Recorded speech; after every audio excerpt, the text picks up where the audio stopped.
Ladies and gentlemen, Jimmy Hoffa, the Teamsters stooge, hates the Senate health care bill. He wrote in a recent press release, the Teamsters on Thursday announced their support for Senator Bernie Sanders' amendment to eliminate the proposed excise tax on insurance plans from the Senate health scare reform proposal. The 40% tax would be levied on family plans worth more than $23,000 and individual plans worth more than $8,500 starting in 2013. As these thresholds rise with inflation, more and more plans will be subject to the tax. Millions of working Americans will pay thousands of dollars more in taxes under the Senate's proposal to finance health reform, said Teamsters General President Jimmy Hoffa.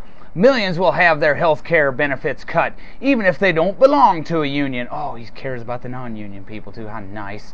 Nearly 2/3 of employers would cut health benefits rather than pay the excise tax, according to a recent study by Mercer Consulting. Another 23% would pass the cost of the tax on to employees. 7% would simply terminate their plans. End quote.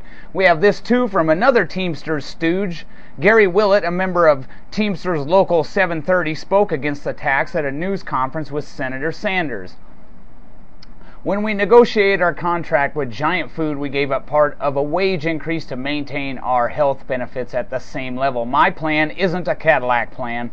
I pay 20% of major medical charges, and I have an annual deductible of $200. Actually, mine's a lot more than that. I have a low premium, high deductible plan. If this tax goes into effect, the cost of my plan will exceed the threshold in 2017. I expect my employer will pass that tax on to me, or my benefits will be cut. End quote. As an aside, you may or may not remember, Hoffa and many other union goons don't really like the secret ballot. But they are big fans of federal bailouts for their failing pensions and getting taxpayers to foot the bill rather than have their own workers contribute to their pensions. Did Hoffa and the rest of his lackeys finally figure out the laws of economics? I wonder if they think a sky-high corporate income tax rate causes businesses to pass these costs on to consumers. Because after all, corporations don't pay taxes, individuals do. I wonder if they figured out that Davis-Bacon prevailing wage laws cost the taxpayers more money and cause businesses to pass these costs on to the consumer.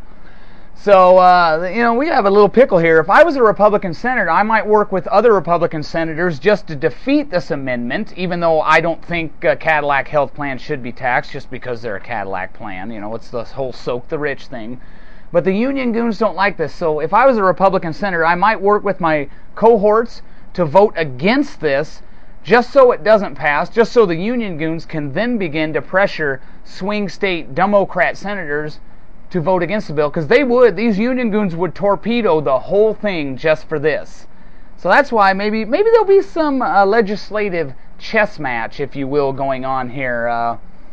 Maybe the Republican senators can get together to defeat this amendment, even though I would vote it. I don't think Cadillac health plans should be taxed. I would defeat it just so the union goons can go bonkers on the Democrats, because they own them and they fund all their campaigns. Senator Harkin is a union vassal. He's a union lackey. He bows to them. They say jump, he says how high. And they would torpedo this entire thing just for this. So it'll be interesting to see what happens here. Jimmy Hoffa and the Teamsters don't like the Senate health scare bill. And neither do I, to be honest with you. I don't like the union goons either. Bunch of idiots.